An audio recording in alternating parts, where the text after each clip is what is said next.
বন্ধুরা, টিকটকে ভিডিও কিভাবে আপলোড করতে হয়, অর্থাৎ টিকটকে যদি আপনি সুন্দরভাবে ভিডিও আপলোড করেন তাহলে আপনার ভিডিও কিন্তু অবশ্যই ভাইরাল হবে। অনেকে কিন্তু টিকটকে ভালোভাবে কিভাবে ভিডিও আপলোড করতে হয় সেই জিনিসটাই জানেন না। তাই আজকের ভিডিওতে আমি সুন্দরভাবে কিভাবে আপনারা টিকটকে ভিডিও আপলোড করবেন সেই বিষয়টাই দেখাবো। তো বন্ধুরা, টিকটকে ভিডিও আপলোড করার জন্য আপনি কিন্তু এই যে প্লাস বাটনটা দেখতে পাচ্ছেন, এটার মধ্যে ক্লিক করবেন। ক্লিক করার পর এখান থেকে আপনারা যদি ভিডিও রেডি করে থাকে তাহলে ওই ভিডিওটা সিলেক্ট করবেন, আর যদি ভিডিও রেডি করা না থাকে তাহলে অবশ্যই আপনারা অন্যভাবে ভিডিওটা রেডি করতে পারবেন। তো আমি আপনাদেরকে মূলত যে ভিডিওটা রেডি করা আছে সেই ভিডিওটা কীভাবে আপলোড করবেন এখানে ক্লিক করবেন। ক্লিক করার পর দেখুন এখানে অনেকগুলো ভিডিও কিন্তু চলে এসেছে, অর্থাৎ যেই ভিডিওগুলো আমার আছে আগে থেকে রেডি করা সেই ভিডিওগুলো চলে এসেছে। তো এখান থেকে এই ভিডিওটা আমি সিলেক্ট করলাম। সিলেক্ট করার পর দেখুন আপনি এই নেক্সটে ক্লিক করবেন। নেক্সটে ক্লিক করার পর এখানে অনেক অপশন দেখতে পাচ্ছেন, এখানে ইচ্ছা করলে আপনি সাউন্ড দিতে পারবেন ভিডিওর মধ্যে। তো এখানে আপনি ক্লিক করে এখান থেকে চার্জ করে যেটা দিতে চাচ্ছেন সেটা দিয়ে দেবেন। যেমন আমি ফ্লুইড মিউজিক ব্যাকগ্রাউন্ড এটাকে আমি চার্জ করলাম। চার্জ করার পর এই যে উপরেরটা এটার মধ্যে আমি ক্লিক করলাম। ক্লিক করার পরে এভাবে যদি টিক চিহ্ন দিই এটা কিন্তু এখানে অ্যাড হয়ে যাবে। তারপরে ধরুন আমি চাচ্ছি যে এখানে টেক্সট ব্যবহার করতে, তো আমি এখানে এই যে এটার মধ্যে ক্লিক করব। ক্লিক করার পর এখানে আমি কিছু একটা লিখে দিব যে বিউটিফুল, কথাটা লিখে দিলাম। লিখে দেওয়ার পর এই টেক্সটটাকে আমি বিভিন্ন সাইজের বা বিভিন্ন রঙের পরিবর্তন করতে পারবো। এই যে বিভিন্ন রঙ, এগুলোতে ক্লিক করে আপনারা রঙগুলো পরিবর্তন করতে পারবেন এবং কি বিভিন্ন সিস্টেম করতে পারবেন। এতে ক্লিক করলে বিভিন্ন সিস্টেমে এটা প্রেজেন্ট হবে। আরও এটার মধ্যে ক্লিক করে এটা বিভিন্ন সাইডে বা কোনভাবে প্রেজেন্ট করতে চাচ্ছেন সেটা প্রেজেন্ট করবেন। প্রেজেন্ট করার পর আপনি এই ডান দিবেন।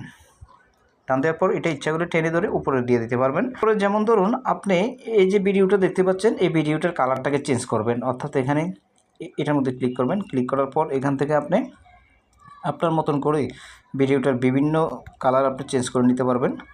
এগুলোতে ক্লিক করে করে আপনি কিন্তু কালার চেঞ্জ করে নিতে পারবেন। তো আমি চাচ্ছি যে এখানে নর্মালটাই রাখবো, তো নর্মালটাই রাখলাম। তারপরে এখানে দেখতে পাচ্ছেন এই অপশনটার মধ্যে ক্লিক করলে দেখুন এই সেটিংসটা আপনারা অবশ্যই করে নেবেন, অর্থাৎ who can view this post everyone দিয়ে দিবেন। এখানে ফ্যান্স থাকলে বা অনলি ইউ থাকলে এটাকে কিন্তু আপনারা সবসময় এভরিওয়ান করে দেবেন। আর নিচে দেখুন ভিডিও প্রাইভেসি অ্যালাউ কমেন্টস কেউ করতে পারবে কিনা, যদি আপনি এটা অ্যালাউ করে দেন তাহলে সবাই কমেন্টস করতে পারবে। তারপর হচ্ছে content disclosure, post without proper disclosure May restricted or removable. AI generated content, এটা এআই জেনারেটেড কন্টেন্ট কিনা, যদি এআই জেনারেটেড কন্টেন্ট হয় তো অবশ্যই এটাকে আপনারা সিলেক্ট করে দিবেন। আর যদি এআই জেনারেটেড না হয় তাহলে কিন্তু এটা যেভাবে আছে এভাবে থাকবে অরিজিনাল কন্টেন্ট হলে। এই কাজটা আপনারা করে নেবেন। আপনারা এখান থেকে কিন্তু এই ভিডিওটাকে টিপ দিলে কিন্তু আপনারা এখানে বিভিন্ন যে ফ্রেন্ড রয়েছে তাদের কাছে কিন্তু আপনারা এখানে শেয়ার করতে পারবেন। এই যে এই অপশনটার মধ্যে ক্লিক করবেন। ক্লিক করার পর এখান থেকে আপনারা বিভিন্ন ধরনের রিকমেন্ডেড যেগুলো টিকটক রিকমেন্ডেড করেছে জিপসগুলো সেগুলো আপনারা নিতে পারবেন। যেমন এটা নিলাম, আমি এটা নিলাম, এভাবে কিন্তু জিগ করবে এই যে জিপসগুলো, আপনারা চয়েস করে যে কোনো একটা নিয়ে নেবেন। তারপরে এখানে ক্লিক করবেন। এখানে ক্লিক করার পর বিভিন্ন ধরনের সিস্টেম রয়েছে, এগুলো আপনার যে কোনো একটা নিয়ে নেবেন। বিভিন্ন রং দেখাচ্ছে, দেওয়ার পরে এই যে সেভ দিব। নিচের এই প্লাস বাটনটার মধ্যে ক্লিক করবেন। ক্লিক করার পর এখানে আপনারা একটা টপিক কিন্তু এখানে লিখে দিতে পারবেন।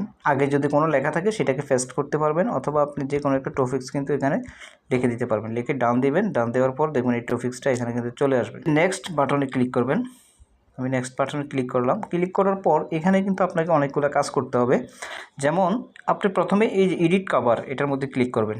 ক্লিক করার পর আপনি এই যে ভিডিওটার মধ্যে যে অংশটা সবচেয়ে বেশি সুন্দর এই অংশটাকে আপনি এখানে কাভার হিসেবে সিলেক্ট করে দিতে পারবেন, অথবা আপনি যদি কোনো কাভার বানিয়ে থাকেন সেটাকে এখানে প্লাস বাটনে ক্লিক করে সেই কাভারটাকে আপনি এখানে দিয়ে দিতে পারবেন। আমি কাভারটা দিচ্ছি না, আমি যে কোনো একটা কাভার এখানে সিলেক্ট করলাম।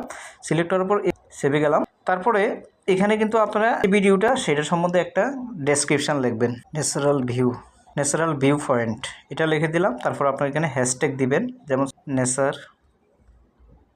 যাবে ন্যাচারাল বিউটি, নেচার, তারপর বিভিন্ন প্লেসের নাম। তারপর আপনারা এখানে চাইলে মেনশন করে দিতে পারবেন, অর্থাৎ এখানে যদি আপনি কাউকে মেনশন করতে চান এই যে মেনশন হয়ে যাবে। অর্থাৎ ভিডিওটা যখন আপলোড হবে আপনার যারা ফলোয়ার আছে তাদের কাছে তো নোটিফিকেশান যাবেই, যারা নন ফলোয়ার আছে অর্থাৎ মেনশন করে দিবেন তাদের কাছেও কিন্তু একটা নোটিফিকেশান আকারে চলে যাবে। এই সেটিংসগুলো করার পর আপনারা এই যে মোর অপশানটার মধ্যে ক্লিক করবেন। ক্লিক করার পর এখানে দেখবেন যে আপনাদের অন্যান্য যে সেটিংসগুলো সবগুলো ঠিক আছে কিনা একবার দেখে নেবেন। নিচে দেখুন audience control this video limit, এখানে যদি অপশনটা আপনি সিলেক্ট করে দেন তাহলে কিন্তু 18 বছর নিচে যারা তারা দেখবে, আর যেভাবে আছে বন্ধ রাখলে 18 বছরের উপরে যারা আছে তারা কিন্তু দেখবে। এখানে এই অপশনগুলো ঠিকঠাক আছে কিনা দেখে নেবেন। এখানে দেখুন অ্যাড লিঙ্ক, এখানে কিন্তু আপনি লিঙ্ক দিতে পারবেন, অন্য আরেকটা ভিডিও লিঙ্ক দিতে পারবেন। দেওয়ার পরে আপনি কিন্তু এখানে পোস্ট করবেন, পোস্ট করার সাথে সাথেই কিন্তু ভিডিওটা পাবলিশড হয়ে যাবে। এভাবে যদি আপলোড করতে পারেন তাহলে অবশ্যই ভিউজ পাবেন। তো বন্ধুরা ভিডিওটি যদি শেষ পর্যন্ত দেখে থাকেন, ভালো লেগে থাকে, তাহলে অবশ্যই বন্ধুরা চ্যানেলটিকে সাবস্ক্রাইব করবেন। ভালো থাকুন, সুস্থ থাকুন, দেখা হবে নেক্সট কোনো ভিডিও।